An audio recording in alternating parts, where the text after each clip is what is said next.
Welcome to right concept of mathematics. हम लोग जो है मैट्रिक्स पढ़ रहे हैं, सेकेंड लेक्चर क्लास। इसमें जो है हम लोग जो कल पढ़ने के बाद टाइप ऑफ मैट्रिक्स, इसमें आव्यूह के प्रकार, इसमें हम लोग देखेंगे कि मैट्रिक्स जो है जनरली कितने प्रकार के होते हैं। तो यहीं से यहाँ पर ए मैट्रिक्स ए जिसका एलिमेंट है ए आई जी, ऑर्डर है एम बाई एन। इसका मतलब है इसमें जो इस मैट्रिक्स में एम गो रो होगा और एन गो कॉलम होगा। इससे टू बी कहलाता है, कहलाएगा, क्या कहलाएगा, और रो और कॉलम पर इसका नोमेनक्लेचर यानी इसका नामकरण भी जो है डिपेंड करेगा। जैसे कि हम लोग एक में लिखे हैं रो मैट्रिक्स यानी पंक्ति आव्यूह, तो पंक्ति आव्यूह जो है क्या है, इसी से डिफिनेशन हम यहीं से लेंगे। वो शॉर्ट में सिंबॉलिक तरीका से हम लोग जो है पढ़ेंगे किसको क्या कहेंगे। तो यहाँ पर रो मैट्रिक्स कब कहलाएगा, जब इस मैट्रिक्स में m बराबर 1 हो, यानी कहने का मतलब है ओनली वन कॉलम,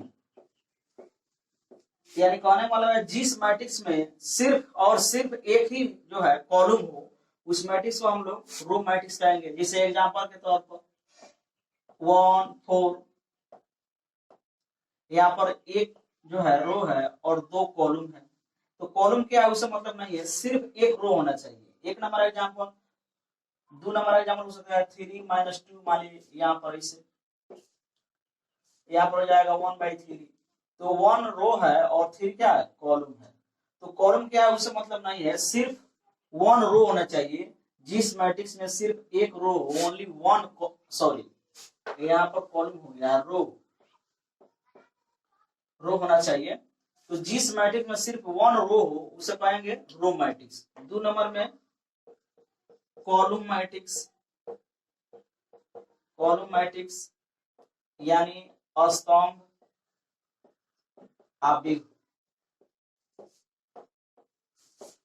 सेम ऐसा ही इसी मैट्रिक्स से आएगा इफ n इक्वल टू 1, यानी m जो है रो को सूचित करता है, n कॉलम को सूचित करता है। तो यानी जिस मैट्रिक्स में n 1 हो, यानी कॉलम क्या हो, 1 हो, यानी ओनली वन कॉलम। जिस मैट्रिक्स में सिर्फ एक कॉलम हो उसे कहेंगे हम लोग कॉलम मैट्रिक्स। जैसे कि एग्जांपल के तौर पर 1 मान लीजिए 4 ऐसे। तो इसमें अगर रो जो है 2 गो है लेकिन कॉलम क्या है, एक है। तो रो से मतलब हमको नहीं है कि रो कई गो होना चाहिए, लेकिन कॉलम सिर्फ 1 होना चाहिए। जैसे कि ए बी सी, तो यहाँ पर हो गया 3 गो, यहाँ पर रो हो गया, तो 3/1 हो गया। तो यहाँ पर ही हो गया कॉलम मैट्रिक्स। 3 नंबर में हॉरिजॉन्टल मैट्रिक्स। हॉरिजॉन्टल मैट्रिक्स क्या है, यानी क्षैतिज आव्यूह,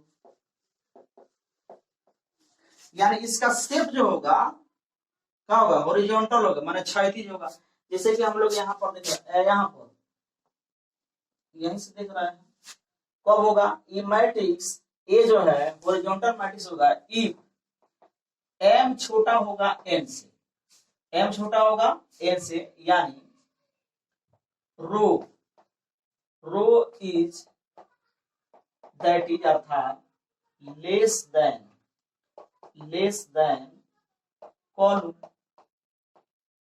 कॉलम्स। यानी एग्जांपल के तौर पर यहाँ पर 2 4 6 1 - 2 0 ऐसे। अब देखिए इसमें कॉलम कितना है, रो है इसमें 2 और कॉलम है 3। तो यहाँ पर रो जो है कॉलम से कम है, और देखने से भी हॉरिजॉन्टल दिख रहा है इसे, इसलिए इसको कहेंगे हम लोग हॉरिजॉन्टल मैट्रिक्स। और भी हो सकता है इसमें 1 2 3 4 यहां से, तो यहाँ पर हो जाएगा 1 और 3। इसमें रो है 1 और कॉलम है 3। इसको हम लोग ऐसे भी कह सकते हैं, इसको हम लोग रो मैट्रिक्स भी कह सकते हैं। तो रो मैट्रिक्स भी जो है यहाँ पर क्या होगा, हॉरिजॉन्टल मैट्रिक्स होगा, यानी हर एक रो मैट्रिक्स भी हॉरिजॉन्टल मैट्रिक्स हो सकता है। और इसमें 4 नंबर में vertical vertical matrix, vertical matrix यानी उदग्र, उदग्र आव्यूह।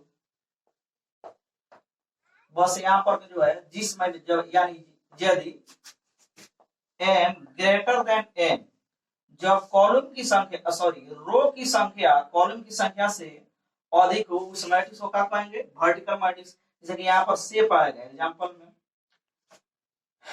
1 2 3, जैसे कि दिख रहा है यहाँ से रो जो हो गया 3 लेकिन कॉलम 1 है। यहाँ पर एक और example A B C L M N, ऐसे यहाँ पर रो जो है 3 है लेकिन कॉलम क्या है? 2। तो यहाँ पर रो जो है रो की संख्या कॉलम की संख्या से क्या है? ज्यादा है। ऐसे भी देख रहे हैं इससे वर्टिकल है, उदग्र है। यहाँ पर मैट्रिक्स जो है हॉरिजॉन्टल है, इसलिए हॉरिजॉन्टल है, आई क्या है? उदग्र है।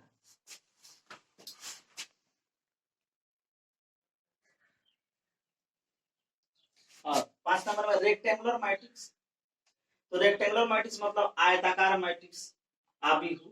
तो इसमें जो है मैट्रिक्स जो है कोई भी मैट्रिक्स रेक्टेंगुलर कब कहलाएगा? जब m और n बराबर नहीं हो। अब यानी कहने का मतलब है लंबाई और चौड़ाई बराबर नहीं हो तब ना आयत होगा। जैसे कि एग्जांपल के तौर पर जैसे कि 3 4 5 6 7 8, जो नहीं है कि लगातार लिया जाएगा संख्या। यहाँ पर 3 गो रो है और 2 गो कॉलम है, यहाँ पर रो और कॉलम की संख्या बराबर नहीं है। ऐसे भी आज जैसे दिख रहा है। दूसरा का example A B C L M N, यहाँ पर 2 रो और 3 कॉलम है। तो यहाँ पर जो है रेक्टेंगुलर मैट्रिक्स कहलाएगा। यहाँ पर आप इसको कह सकते हैं वर्टिकल मैट्रिक्स है, यहाँ पर इसको हॉरिजॉन्टल मैट्रिक्स भी है।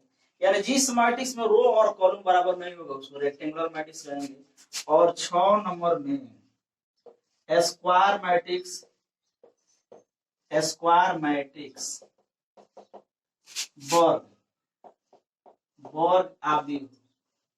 ये जो हर एक साल ऑब्जेक्टिव में रहता ही है। कोई मैट्रिक्स वर्ग मैट्रिक्स कब कहलाएगा? कब कहलाएगा? इफ m और n क्या हो? बराबर हो। यानी जिस मैट्रिक्स में रो और कॉलम की संख्या क्या हो? बराबर हो। जैसे कि एग्जांपल के तौर पर A B C D, इसमें 2 रो है और 2 कॉलम है। यहाँ पर A B C L M N U V W, मान लीजिए यहाँ पर 3/3। यानी जिस मैट्रिक्स में रो और कॉलम की संख्या का बराबर उसको कहेंगे स्क्वायर मैट्रिक्स। ऐसे सिंबॉलिकली जो है इसको यानी m बराबर n होगा। ये मैट्रिक्स कब वर्ग होगा? जब m और n बराबर होगा। और उसके बाद जो है 7 नंबर में डायगोनल, डायगोनल मैट्रिक्स यानी विकर्ण, विकर्ण आव्यूह। तो डायगोनल मैट्रिक्स क्या है? डायगोनल मैट्रिक्स में सबसे पहले इफ m और n बराबर होगा, सबसे पहले यानी स्क्वायर मैट्रिक्स होना चाहिए। और and A I J element 0 होगा जहां से i और j बराबर नहीं हो। यानी ए आई जे यानी कहने का मतलब है यहाँ से देखिए एग्जांपल के तौर पर 2 0 0 0 3 0 0 0 मानिए 9 यहाँ पर। तो यानी इस एलिमेंट का जो है नामकरण अगर किया जाए सिंबल ग्रुप में तो A11 है, A11 ये क्या है? A22 है, A33 है। तो यहाँ पर रो और कॉलम बराबर है, रो कॉलम बराबर है, रो कॉलम बराबर है। तो इस सब एलिमेंट को छोड़ के और सब जो एलिमेंट है जहाँ पर i और j बराबर नहीं है वो सब एलिमेंट क्या होना चाहिए? 0 होना चाहिए। और रो और कॉलम बराबर होना चाहिए। या दूसरे भाषा में हम लोग कह सकते हैं जिस स्क्वायर मैट्रिक्स के सभी नॉन डायगोनल एलिमेंट 0 हो, नॉन डायगोनल ये डायगोनल एलिमेंट हो गया, इसको छोड़ करके हर सब जो है नॉन डायगोनल, तो नॉन डायगोनल एलिमेंट 0 होना चाहिए। उसे कहेंगे हम लोग कौन से, डायगोनल मैट्रिक्स, यानी दैट इज अर्थात a square matrix, a square matrix is called diagonal matrix whose non diagonal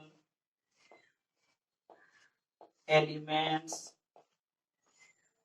are zero। यहाँ पर एक एग्जाम्पल हो गया, जैसे कि यहाँ पर मान लीजिए A0 0 C, ऐसे यहाँ पर इसका ऑर्डर क्या है, 2 है, तो ये हो गया डायगोनल मैट्रिक्स, इसका ऑर्डर 2 by 2 है। यहाँ पर जो प्रिंसिपल डायगोनल का एलिमेंट तो कुछ होगा, लेकिन नॉन डायगोनल एलिमेंट क्या होगा, 0 होगा। सबसे पहले स्क्वायर मैट्रिक्स होना चाहिए, डायगोनल मैट्रिक्स होने के लिए सबसे पहले स्क्वायर मैट्रिक्स है, m और n बराबर होना चाहिए। और दूसरा चीज है कि जो डायगोनल एलिमेंट को छोड़ करके, यानी नॉन